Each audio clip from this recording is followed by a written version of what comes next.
You're watching The Buzz with Jess Lujan.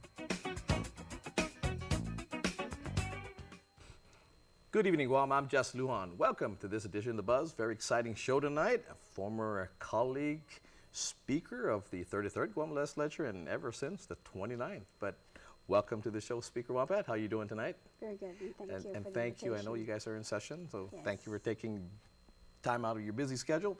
Tonight we're going to be talking about tackling federal issues together. That was the topic of your weekly address, and I wanted to expound on that. There are quite a few issues. I don't know if we're going to be able to get to all of the issues, but let's start off with political self-determination, because actually Attorney Levin Camacho was supposed to be my guest tonight, but he came down with a flu. Okay, and I'm glad sorry to you're hear able that. to. And so we pushed him back a few weeks.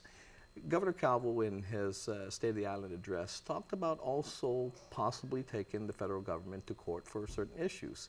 So it looks like a lot of people are on board now to tackle these federal issues and going to the judiciary for that. Your thoughts on that? Political self-determination. I know you've been a big proponent on determining our destiny. Yes, and I'm also a member of the Decolonization Committee, which the governor Sure. chairs.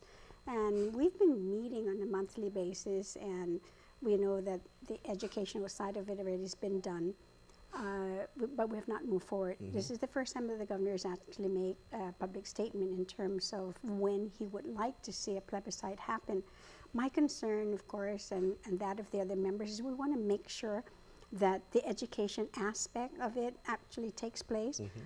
And in order to do that as well, is that funding has to be provided, and I think even staff would have to be provided. And Mr. Alvarez just can't do it by himself.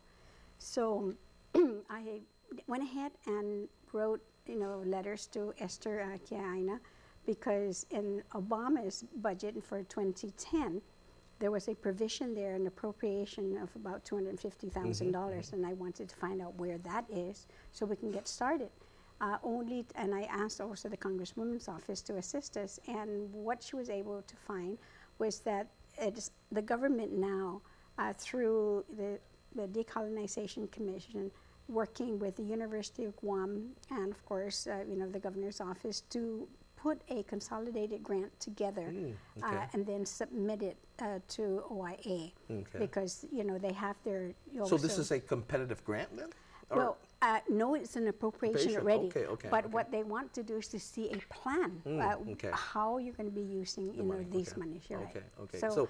So is this for like one fiscal year, or is this a blanket? Here it is. This is, you're going to use this. This is your education money. That's it. Well, that's One-time just it. shot? You're right, one-time shot. And of course, we know that that's not going to Sure. be sufficient. Now, the governor did say is that he would be willing even to match it. He thought, I guess, it was 150,000. He'll match it with another 50. But if we get the 250,000, and then he's able to match it, then definitely that's an Now amount. let me ask you, and maybe you don't know the details of it, but let me ask you some provisions of that grant. Now, do they have to have use it at a certain amount of time, and do we have to already say, well, our plebiscite is occurring in such a time, and you're going to have to use this money for that, or if you don't use it at this period of time, as sometimes we're notorious of doing, returning money.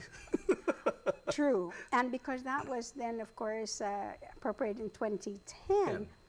But the way Congress, does this is that it's an authorization first for that 1 year, and then the actual, Okay. appropriation, depending, of course, on the availability of the money and how OIA is going to stipulate whether one, you have to use it within that. Sure.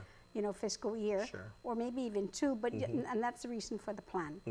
They want to know how you're going to use the money. Can you then be able to stay on track with the monies that you've gotten for the educational part of this? Now, let me ask this, because this is the one thing that we always talked about as well, and a plebiscite going to happen, when it's going to happen. We definitely have a registry that there's a certain percentage that we need to register people in order to be able to have that plebiscite. But the fact also is, we know that this plebiscite, when we do have it, is a non-binding plebiscite. So it's basically a request that we're going to have. And we knew, we've seen one happen years back when And it the wasn't people of Guam accepted. had voted. Now, is there a concern out there that, again, or is there a move out there to try to make that our voice, our plebiscite, our desire into a binding desire? Well, you know, I mean, of course, we know that, and we've been through that already. I feel that, yes, is that we need to, you know, lobby, of course, Congress. That's one of their first things, because, you know, they are our administering power. But then what we have not taken advantage of course, is the United Nations. Sure. Which the United States definitely is one of the, you know, superpowers in that organization. So therefore, they need to take a stronger position as well. And they have, with some other smaller countries, to basically say to this administering powers, you know, you're going to have to start making a decision. Sure, you're going to have to allow them sure. to go through the process. But they haven't done that with the United States Sure, at all. sure. So, but I really believe that, you know, we need to engage them. And then we also need to be able to talk to Congress as Sure. well about this. Sure. Because they really don't know that. We were seeing the changes take place in Congress, the membership in Congress that have changed. A lot of the old guards already are starting, you know, to retire. So therefore, it's an education process, just as it is for us to do the exact same thing with our young Sure. people. Okay. You know what? I got to pay some bills right now, Speaker. Then we'll come back. We'll talk a little bit more about this. Then we'll talk about FENA. It's been a topic of your weekly address as well. And then we'll talk about this universal health care per se that amongst the islanders here. Okay? Be right back.